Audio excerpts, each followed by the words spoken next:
Okay, so in this last hour, I apologize for not being able to, let's say, include any class activity. Mainly, it's because of the time constraints that we have. I need to cover all the topics. This is what I was instructed. So, meanwhile, when I discuss things, if you have questions, if you would like something to discuss, feel free to interrupt me. Don't just wait for me to ask questions either throughout the course or at the beginning. If meanwhile you would like to add something, you would like to ask me something, feel free to do that. You don't have to worry about stopping me throughout the lecture. Now we'll move to another topic. We discussed political and legal system and how those affect, let's say, international business. One important aspect is also the economic environment in particular countries, which is closely related to the political system. Because in certain political system, we have certain, let's say, economic environment actually that is influenced by the political system of that particular country. So what we will try to do is to mainly see what kind of value does the economic analysis have for international business. We'll talk about the different economic environments. In particular, we'll talk about the economic freedom, and based on economic freedom, what kind of economic systems do exist out there. And then we will talk about some of the main indicators that we can use in order to see in order to, let's say, in order to measure economic development, performance, and potential. We'll also discuss some of the elements of economic analysis as well as the approaches to integrate economic analysis. Just a short answer to Kumar, we already covered chapter 1 to 3, so we already talked about the rest of them, so you joined a little bit late. So now we are moving to discussing the economic environments that the businesses face. And this is actually the usual figure that we discussed from the beginning. So here we talk about the economic elements that do influence the activities of multinational enterprises. The type of economic environment, degree of economic freedom that does exist in a particular country, orientation of economic system, some of the main drivers of economic performance, and the foundations of economic potential. Based on the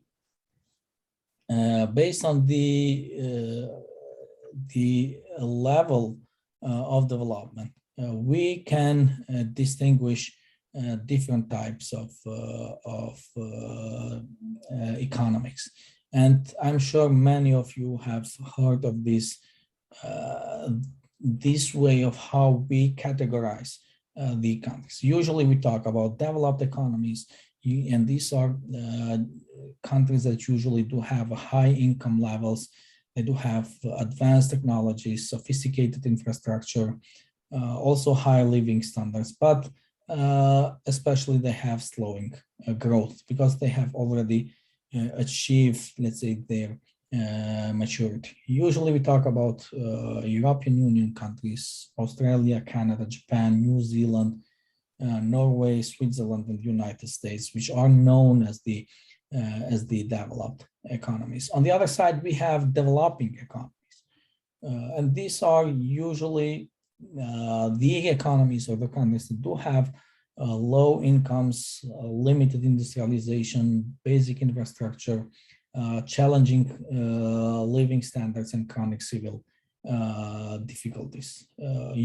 Based on statistics, there are usually around 120 developing economies. We find them in Africa, Asia, Eastern Europe, Latin and South America, as well as in the Middle East. And according to statistics, there are about 2 billion people that do reside in these 120 developing countries. And then we have the emerging economies. These emerging economies, they do exhibit improving productivity. There is a rising income in these economies, as well as growing prosperity, particularly relative to slower growing developing economies. So these economies are applying structural transformation that do institute market-based principles as well as practices. So some of these developing economies are also considered to be fast-growing and quickly industrializing economies as well. Today, roughly 60% of the world's population lives in these emerging economies. One of the big ones are considered to be China, as well as India. So these emerging economies are important, let's say, players in international business, because these economies generate roughly 50% of the current gross world product internationally. And if we compare this to the year of 2000, this was only 32%. So that's been a huge increase within this year.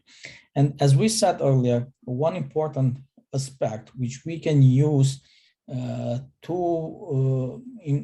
we do economic analysis of the countries that we would like to engage in international business is the concept of economic freedom. So economic freedom holds that one has the right to work, produce, consume, save, and invest in the way that you individually prefer.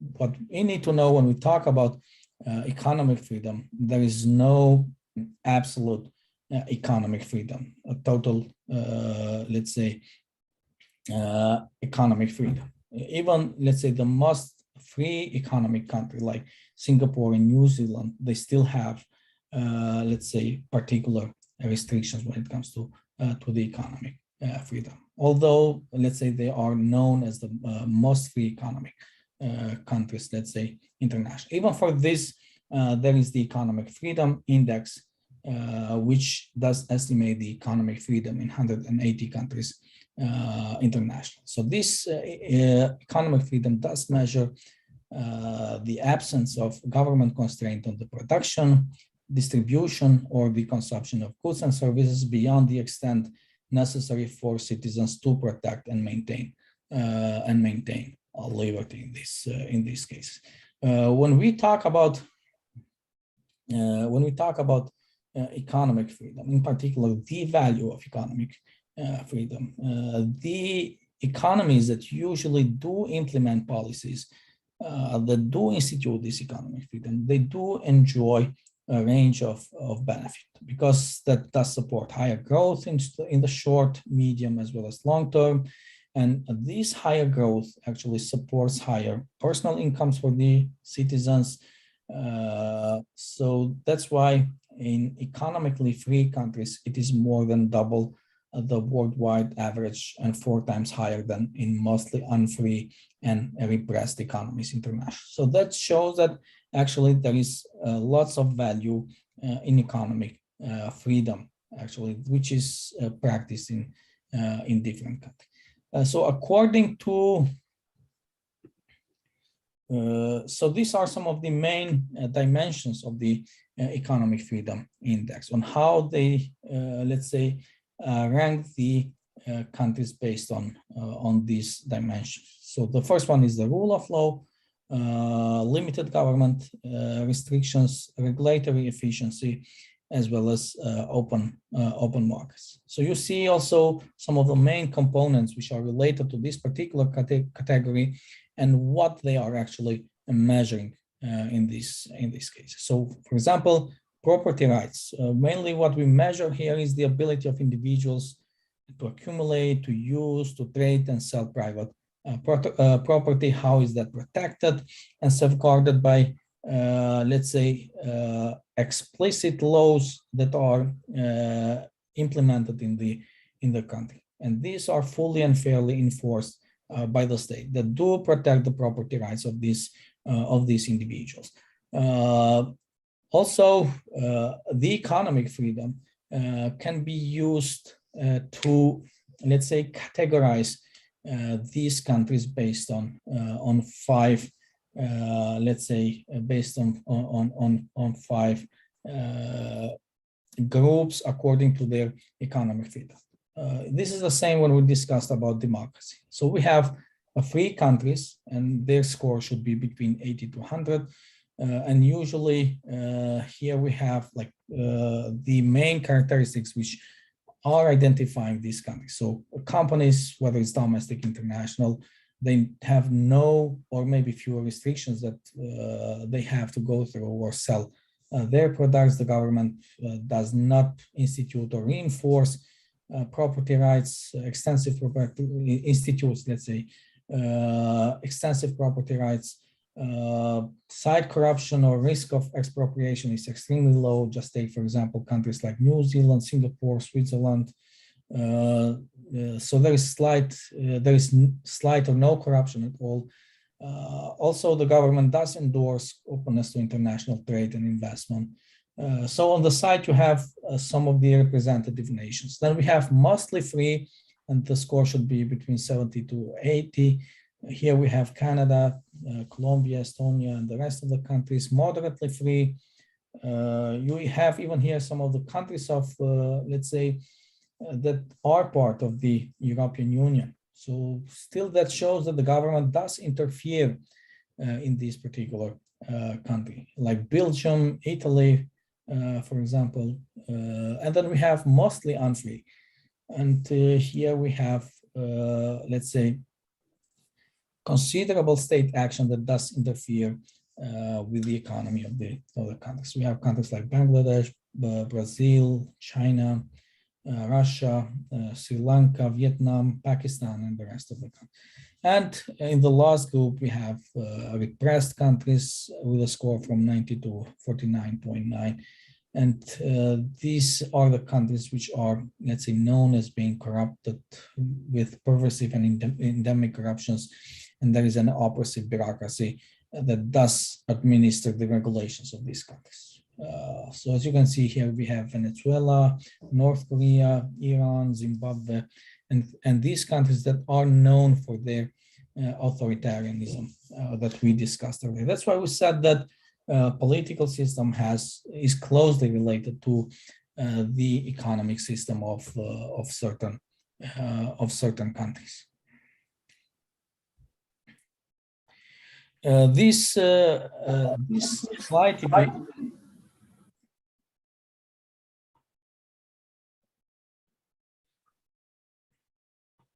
Okay, so if you don't have anything to say, it's better if you mute the mic, actually. So because I thought someone is going to ask something, that's why I stopped. Anyways, if you look at this chart that we have here, this shows that the greater the economic freedom, the higher the standard of living in this particular country. So you see free countries and their standard of living, and the repressed countries and their standard of living. So this shows that the higher the economic freedom, the higher will be the standard of living in this particular country. So if you look at the scattered plot that we have here, so this shows the index of economic freedom score. So the highest the score, the highest will be the GDP per capita in this case. Whereas in the horizontal bar graph, this shows the average GDP per capita, PPP, by freedom category. So we have three, let's say, economies that do have like 66,751 GDP per capita, followed by mostly free with 48,535 GDP per capita. So this is a good indicator of the relationship between economic freedom and the standard of living. We have another map that we have here, which shows the distribution of economic freedom for 180 economies. So as you can see here, North America enjoys the let's say the highest levels of economic freedom with an average score of 73.7 versus the global average, which is 61.6.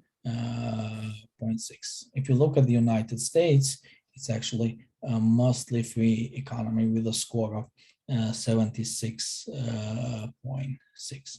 If you would like to have more information, you can go and check online this map of economic freedom, and here you have the source that you can use. So here are, let's say, some of the average economic freedom scores, as well as, let's say, the 12 components that are used here by the type of economic environment. So we have the characteristics of economic freedom, like controlling for the level of development, that do highlight the scale and scope of different facing managers. So when we look at this, these tendencies do contribute to an inverse relationship between the nation's income levels and its scope of regulation. And usually what it shows is that the richer developed countries do regulate less, whereas those countries that are poor, or developing countries, they do regulate more. So these rich countries have much more economic freedom compared to the poor countries that have much more, or they tend to regulate much more the economies of their countries. So this development status of economic environment does influence the manager's freedom to make investment in these countries, to build operations and to run businesses. So normally, if you as individual, if you would like to engage in international business, you would definitely prefer these, let's say, countries where you have this economic freedom, because the higher the score, the greater the freedom you will have as an individual in this particular country. So if you look here, for example, developed economies, they have 73 point, their overall score is 73.3. Emerging economies is 66.9, whereas the developing economies, their score is 57.1. And here you have the score of these each economies with regards to each of these, let's say, criteria that are used: property rights, judicial effectiveness, government integrity, also in terms of tax burden, fiscal health, government spending, in terms of regulatory efficiency that does exist in that country, like labor freedom, business freedom, monetary freedom that you have. As you can see here, for example, developed economies, they do rate quite high compared to the rest. And then also with regards to the dimension of open markets, like trade freedom, investment freedom, as well as financial freedom, where the developed economies do score much higher than other economies. And in this figure that we have here, we can identify the types of, let's say, economic systems that we have based on this concept of economic freedom.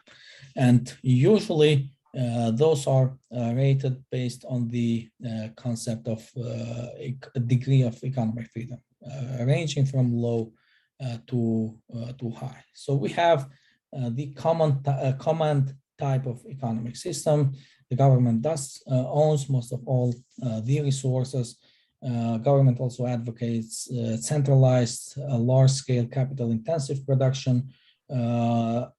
Government also applies the visible hand of the state. There is central planning and collectivism, and it's mainly uses, let's say, the ideology of communism to do this, let's say, this economic regulation. That's why many of these communist regimes, they do have this centralized economic system where the government does own most, let's say, of the capital and resources in the and then in the middle we have let's say a mixed type of system where the government and private ownership of economic resources is mixed in varying proportion.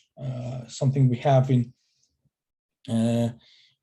Switzerland, for example, and the government does advocate optimizing economic efficiency. They promote egalitarianism and preempting self-interest, and this is based mainly on the philosophy of socialism. And then we have the market economic system, which is mainly identified with most of the Western economies.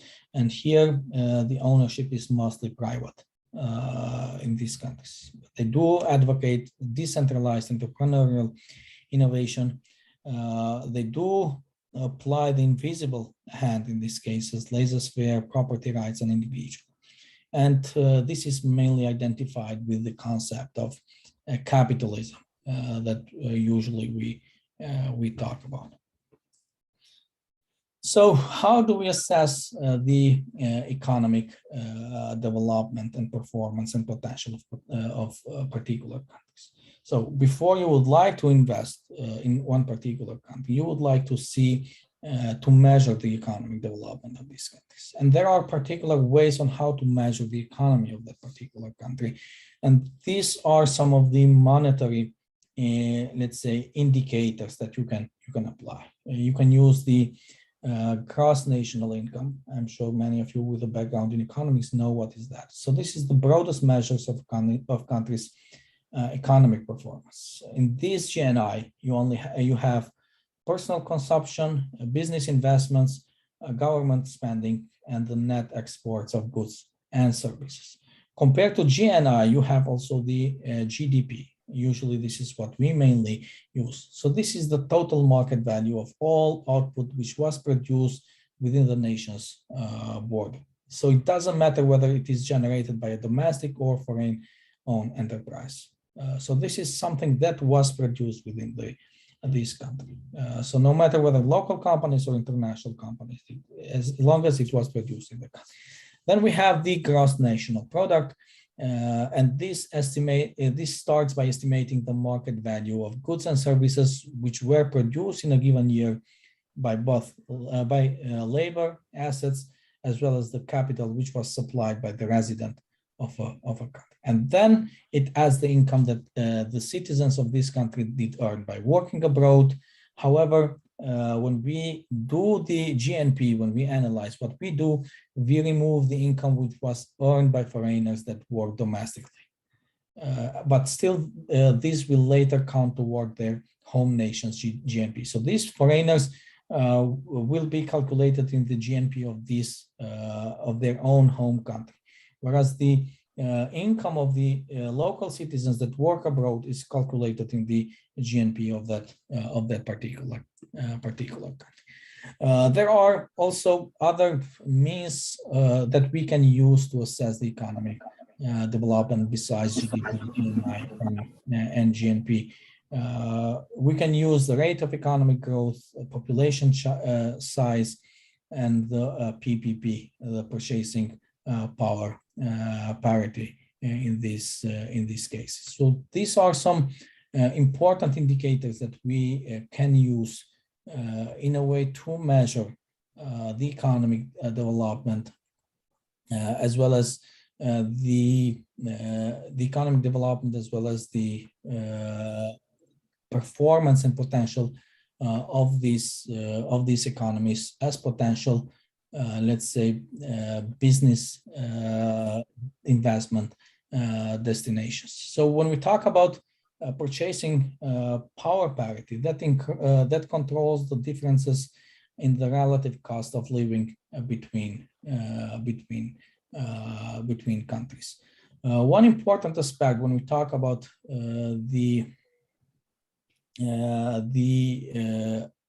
assessing economic development is the so-called shadow economy.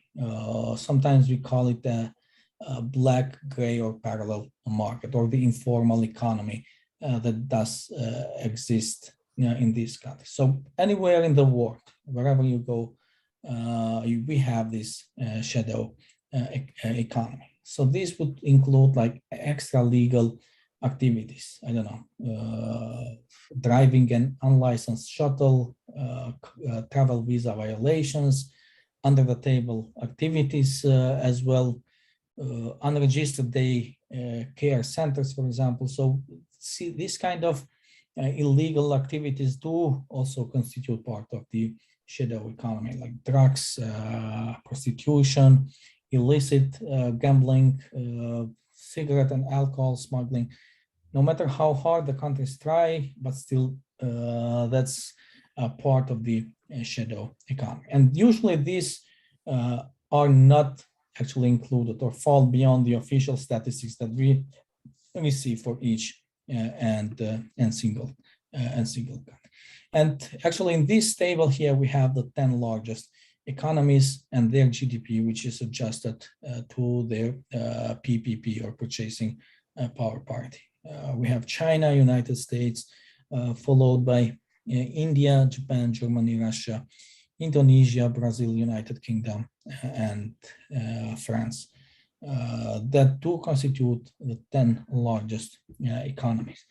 One important aspect that especially we talk a lot nowadays, especially during the time of pollution and let's say global warming, is green economics and sustainability. And this is usually the what the companies look at when they would like to invest in particular country.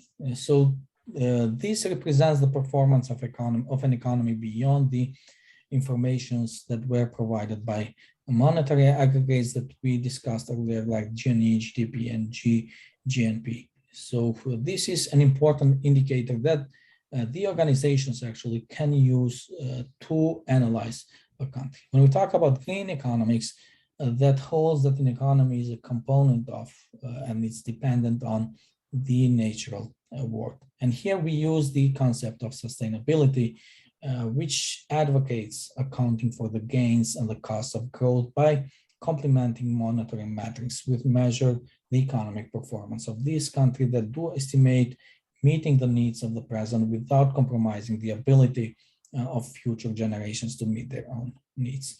So in terms of sustainability, there are, let's say, these three indicators that are used. One is the net national product.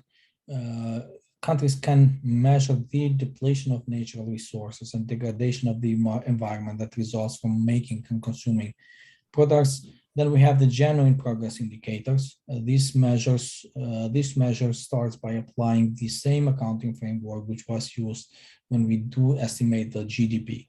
However, here we adjust for the corresponding costs of reduced environmental quality, reduced health and hygiene, security, equity, free time, and education. And then we have the Human Development Index.